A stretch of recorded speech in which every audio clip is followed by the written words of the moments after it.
ಅಯ್ಯೋ, ನಮ್ಮ ರಮ್ಯಾ ಎಷ್ಟು ಚೆನ್ನಾಗಿದ್ಲು ಇಲ್ಲಿ. ಅಲ್ಲೋಗಿ ಎಷ್ಟು ಕಷ್ಟಪಡ್ತಾ ಇದ್ದಾಳೋ ಏನೋ. ಗೌರ್ಮೆಂಟ್ ಕೆಲಸ ಅಂತಾನೆ ಹಿಂದೆ ಮುಂದೆ ವಿಚಾರಿಸ್ತಲೇನೆ ಮದುವೆ ಮಾಡಿಕೊಟ್ಟು ಇವತ್ತು ಅಯ್ಯೋ ಒಳ್ಳೆ ನರ್ಕಕ್ಕೆ ಹೋದಂಗೆ ಆಗೈತೆ. ನನಗೆ ಆ ಮನೆ ಆ ಅಮ್ಮನ ಮಾತು ಕೇಳ್ತಿದ್ರೆ ಉರ್ದೋಗೋದು. ಇನ್ನು ರಮ್ಯಾ ಅದೇ ಮನೆಯಾಗ ಜೀವನ ಮಾಡಬೇಕು ಸಾಯತಕನ. ಅಲ್ಲೆಲ್ಲನ ಆ ಅಮ್ಮನ ಕಾಟ ಹೆಂಗೆ ತಡ್ಕೊಂಡು ಜೀವನ ಮಾಡ್ತಾಳೋ ಏನು ಕತ್ತೀಯೋ. ಇಲ್ಲಿ ನೋಡಿದ್ರೆ ಒಂದು ಬಿಂಗೆ ನೀರು ತಂದೋಳಲ್ಲ, ಅಲ್ಲಿ ಎಲ್ಲ ಕೆಲಸನೂ ಇವಳೇ ಮಾಡಬೇಕಾಗುತ್ತೋ ಏನು. ಅಯ್ಯೋ ಥೂ, ಆ ಜಯಮ್ಮನ ಮಾತು ಕೇಳಿ ನಂಬಿ ಮಗಳು ನಮ್ಮ ಮದುವೆ ಮಾಡಿಕೊಟ್ಟಿದ್ದಕ್ಕೆ ಇವತ್ತು ಸರಿಯಾಗಾಯ್ತು ನನಗೆ. ಅಯ್ಯೋ ಮನೆಯಾಳು ಜಯಿ ಗೌರ್ಮೆಂಟ್ ಕೆಲಸ ಅಂತೇಳಿ ಕರ್ಕೊಂಬಂದು ನಮ್ಮನ್ನು ಬಾವಿಗೆ ತಳ್ಳಿಬಿಟ್ಲು. ಥೂ, ಏನು ಮಾಡೋದು. ಅಲ್ಲ, ರಮ್ಯನ ಗಂಡನು ಈ ಮನೆಗೆ ಇಟ್ಕೊಂಡಿದ್ರೆ ಚೆನ್ನಾಗಿರೋದೇನಪ್ಪ. ಹೆಂಗೋ ಅತ್ಲಾಗೆ ಈ ಮನೆಗೆ ಇಬ್ಬರು ಸೊಸೆಯರು ಇದ್ದಾರೆ, ಇಬ್ಬರು ಅಣ್ಣಯ್ಯರು ಇದ್ದಾರೆ. ಅವನು ಸುನೀಲನೂ ಕೆಲ್ಸಕ್ಕೆ ಕಳಿಸಿದ್ರೆ ಇಲ್ಲೇ ಇರೋನು. ನಮ್ಮ ರಮ್ಯನ ಅವಾಗ ಖುಷಿಯಾಗಿರೋಳು ಅನ್ಸುತ್ತೆ. ಅಯ್ಯೋ ನಾನು ನೋಡಿ ಎಂಥ ಕೆಲಸ ಮಾಡಿಬಿಟ್ಟು ಸುಮ್ಮನೆ ಮನೆ ಬಿಟ್ಟು ಕಳ್ಸೋದು ಬದಲು ಇಲ್ಲೇ ಇರಲಿವಳು ಅಂತೇಳಿ ಹೇಳ್ಬೋದಾಗಿತ್ತು. ಯಾರಿಗೂ ಹೇಳ್ಬೇಡ ಅಂತ ಹೇಳಿದ್ರೆ ಆಗೋದು. ರಮ್ಯಂಗೂ ಆ ಥರ ಹೇಳಿದ್ರೆ ಹೇಳ್ಬೇಡ ಕಣೆ, ನಿನ್ನ ಗಂಡ ಗೌರ್ಮೆಂಟ್ ಕೆಲಸದಾಗ ಇರೋದು ಅಂತೇಳಿ ಎಲ್ಲರೂ ನಂಬಿಸು, ಹಂಗೆ ಗ್ಯಾರೇಜ್ಗೆ ಹೋಗ್ತಾ ಇರಲೇಳು ಅಂತೇಳಿ ಹೇಳ್ಬೇಕಾಗಿತ್ತು. ಆವಾಗ ನನ್ನ ಮಗಳಿಗೆ ಕಷ್ಟನೇ ಇರ್ತಿರ್ಲಿಲ್ಲ. ಹೆಂಗೋ ಅತ್ಲಾಗಿ ಇನ್ನೇನು ಮಾಡೋದು, ಮದುವೆ ಆಗೋದಾಗಿತ್ತು. ಅವನು ಇಲ್ಲೇ ಇಟ್ಕೊಂಡು ಮನೆಗೆ ದುಡಿಸ್ಕೋಬೋದಾಗಿತ್ತು ಚೆನ್ನಾಗಿ. ಅವಾಗ ನಾವು ಹೇಳ್ದಂಗೆ ಕೇಳ್ಕೊಂಡಿರೋನು, ದೂಸರ ಮಾತಾಡ್ತಿರ್ಲಿಲ್ಲ. ಅಯ್ಯೋ ಇದೆಲ್ಲ ನನ್ನ ತಲೆಗೆ ಒಳಿಲೇ ಇಲ್ವಲ್ಲ ಅವತ್ತು. ಸಿಟ್ನಾಗೆ ಬಾಯಿಗೆ ಬಂದಂಗೆ ಬೈದು ಮನೆಗೆ ಬರಬೇಡ ಅಂತ ಹೇಳ್ಬಿಟ್ವಿ. ಅಯ್ಯೋ ಈಗ ಆಣೆ ಚಚ್ಕೊಂಡ್ರೆ ಏನು ಪ್ರಯೋಜನ ಇಲ್ಲ. ಅಯ್ಯೋ ನನ್ನ ಮಗಳಿಗೆ ಇವಾಗ ಅಲ್ಲಿ ಎಷ್ಟು ಕಷ್ಟ ಆಗಿತ್ತೋ ಏನು ಕತ್ತೀಯೋ. ಮಾಮ ಮಸ್ತಿ ಮಾಡು ಜಂಗಿ ಕುಸ್ತಿ, ನಿನ್ನ ಪಟಾಸ್ತೀನಿ ಢಂ ಪಂ ಪಂ ಢಂ ಪಂ ಪಂ. ಚುಟು ಚುಟು ಹಂತೈತಿ ನನಗ ಚುಮು ಚುಮು ಹಾಕ್ತೈತಿ, ಚುಟು ಚುಟು ಹಂತೈತಿ ನನಗ ಚುಮು ಚುಮು ಹಾಕ್ತೈತಿ. ಇವಳು ನೋಡು ಹಾಡು ಹಿಡ್ಕೊಂಬತ್ತೈತೆ, ಚುಟು ಚುಟು ಅಂತೈತಂತೆ. ಏಯ್ ಮಧು, ಯಾಕೆ ಹಿಂಗೆ ಎಲ್ ಕಿಸ್ಕೊಂಡು ನಕ್ಕೊಂಡು ಹಾಡು ಹಿಡ್ಕೊಂಬತ್ತಾ ಇದೆಯಾ? ನಿಮ್ಗೇನು ಸ್ವಲ್ಪ ಜವಾಬ್ದಾರಿನೇ ಇಲ್ಲ ಅಲ್ವೇ, ದುಡಿಬೇಕು ಅಂಬೋದು.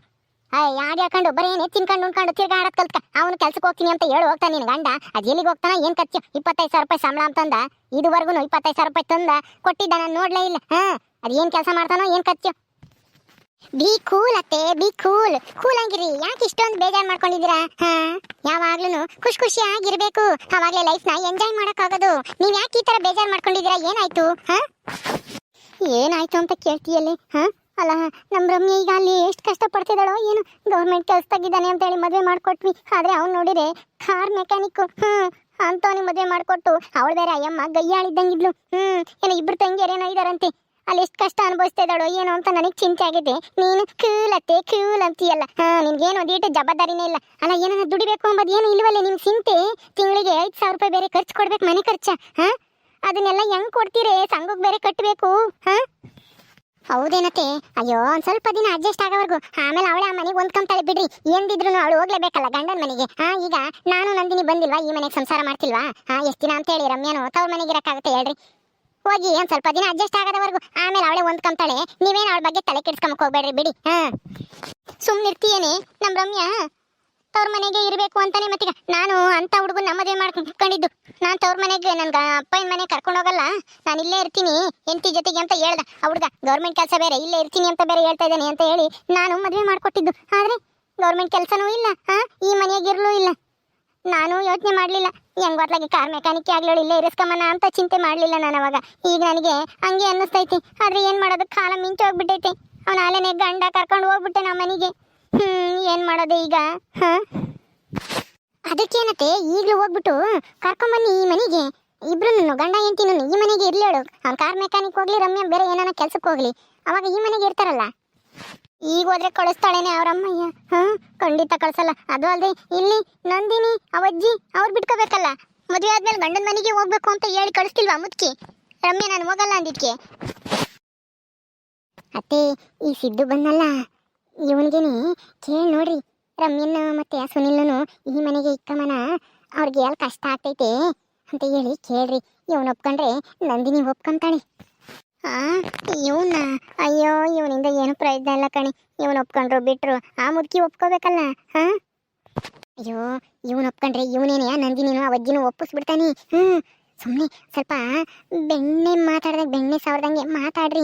ಕಣ್ಣೀರು ಹಾಕೊಂಡು ಮಗಳು ಕಷ್ಟಪಡ್ತಾ ಇದ್ದಾಳೆ ಹೆಂಗೆ ಹಿಂಗೆ ಅಂತಾನೆ. ನೋಡೋಣ ಏನಂತಾರೆ ಇವರು ಅಂತಾನೆ. ಚಿಕ್ಕಮ್ಮ ಚಿಕ್ಕಮ್ಮ ಯಾಕೆ ಬೇಜಾರು ಮಾಡ್ಕೊಂಡು ಕೂತಿದ್ದೀರಾ? ಏನಾಯ್ತು? ಸಿದ್ದು ಅವರೇ, ನಿಮ್ಮ ಚಿಕ್ಕಮ್ಮನಿಗೆ ರಮ್ಯನ ಬಗ್ಗೆ ಚಿಂತೆ ಅಂತೆ. ಅದಕ್ಕೆ ರಮ್ಯ ಹೆಂಗಿದಾಳೋ ಏನೋ, ಆ ಮನೆಯಾಗ ಬೇರೆ ಏನೂ ಇಲ್ವಂತೆ, ತಿನ್ನಕ್ಕೆ ಉಣ್ಣಕ್ಕೆ ಗತಿ ಇಲ್ವಂತೆ. ಅದಕ್ಕೇನೆ ಯೋಚನೆ ಮಾಡ್ತಾ ಇದ್ದಾರೆ ರಮ್ಯ ಹೆಂಗಿತ್ತಾಳೋ ಏನೋ, ಪಾಪ ಅವಳಿಗೆ ಎಷ್ಟು ಕಷ್ಟ ಆಗಿತ್ತು ಅಂತಾನ. ಅದಕ್ಕೆ ನಿನ್ನೇನೋ ಕೇಳಬೇಕು ಅಂತ ಇದ್ದಾರೆ. ಹೌದಾ, ಏನಾಯ್ತು ಚಿಕ್ಕಮ್ಮ? ಏನೂ ಇಲ್ಲ ಕಣೋ ಸಿದ್ಧ, ನಮ್ಮ ರಮ್ಯ ಪಾಪ ಕಷ್ಟಪಟ್ಟು ಎಂದು ಗೊತ್ತಿಲ್ಲ ಅವಳಿಗೆ. ನಿನಗೆ ಗೊತ್ತಲ್ಲ, ಅವಳು ಚಿಕ್ಕ ವಯಸ್ಸಿಂದ ಏನೂ ಕೆಲಸ ಮಾಡ್ತಿರ್ಲಿಲ್ಲ ಇಲ್ಲಿ ಅಂತಾನ. ಈಗ ಅಲ್ಲೋಗಿ ಕಷ್ಟಪಡಬೇಕು. ಅದು ಅಲ್ಲದೆ ಅವ್ರೇನು ಶ್ರೀಮಂತರು ಅಲ್ಲ ಏನೂ ಅಲ್ಲ. ಗಂಡನು ಈಗ ಕಾರ್ ಮೆಕ್ಯಾನಿಕ್ ಆಗಿ ಕೆಲಸ ಮಾಡ್ತಾನೆ. ಅವನು ಸರ ಸಂಬಳದವನು ಅಷ್ಟ್ರಾಗೆ ಐತೆ. ಇಬ್ರು ತಂಗಿರು ಬೇರೆ ಇದ್ದಾರೆ. ಅವರಿಬ್ರು ಮದುವೆ ಖರ್ಚು ಅದು ಇದು ಅಂತ ಹೇಳಿ ನೋಡ್ಕೋಬೇಕು ಇವರೇನೆ. ಅದಕ್ಕೆ ಅಲ್ಲಿರೋದ್ರಿಂದ ಸುಮ್ಮನೆ ಸಮಸ್ಯೆ ನಮ್ಮ ರಮ್ಯನ್ಗೆ.